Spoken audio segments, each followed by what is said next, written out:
Welcome back. It isn't even officially summer yet you know how hot it's going to be today, and some of us are already facing dilemmas over dry lawns versus watering restrictions, trying to find that balance. Phil Steinhauer, our landscaping expert with Designscapes Colorado, joins us, and he has some first aid for the lawn, and this looks like it needs some first aid. Exactly. Well, and I brought this. This is a piece of sod that I've held off watering until last night, actually, for a week.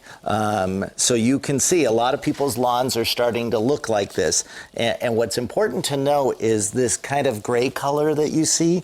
Bluegrass, which is most of the lawns here, tends to go dormant before it dies. So it would have to go 5 or 6 weeks without water to actually probably kill your lawn. So This is a defense mechanism for your sod. So this is really, you're giving us the good news. Yes. The silver lining. The minute you see grass, don't think that, or brown, don't think that your lawn is dead. Good to know. And so what you really do, the test you can see is, and I don't know if the camera can pick this up, but you can see lots of green in there. And what's really important is the grass blades have curled up and turned this gray color, but the roots are still very vibrant and healthy.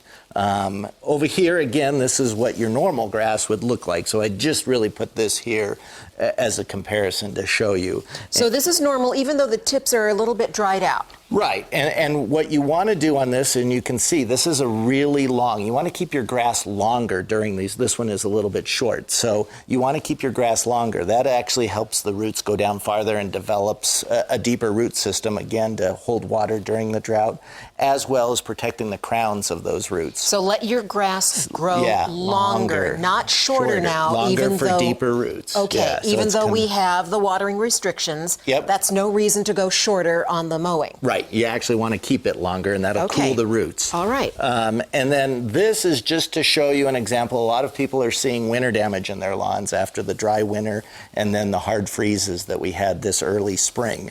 So the rule of thumb, again, is a fist test. If your hole is bigger or your patch is bigger than your fist, then you probably need to take out the grass, put some seed in, and repair it. That's going to take a while, you know, if you want it to do naturally. And how you really want to do that is just scrape away. You can see this is dead. You don't really see any green in there. So you just want to scrape the grass away.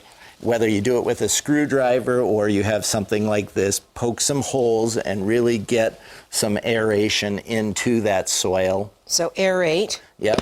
Whoa, as I break the demonstration model here. Yeah, now, so you would take this grass out a little bit harder raked, and then... So you're actually talking about removing this patch. Well, yes, with it like a heavy rake. So scrape it out. Yep.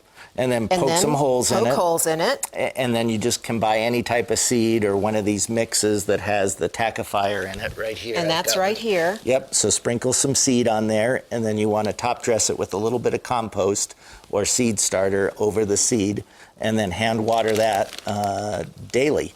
And probably you're going to need to do that 2 or 3 times a day with the heat we're having now. Okay. But again, don't turn on your system. You're going to have to hand water those patches because of the restrictions.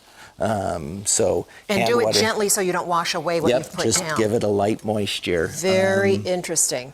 And we're seeing a lot of this winter damage because of the fluctuating temperatures we had this early spring. Okay, so thanks for the first aid messages. That's awesome. Yeah. Well, I'll be out there trying to revive patches in my lawn based on your advice. Thank you, Phil. Thank you. And this is just a quick overview, and I will tweet and Facebook this segment with Phil, and we'll also have a link to all of Phil's Designscapes advice on our website. Just scroll down until you find the red TV button.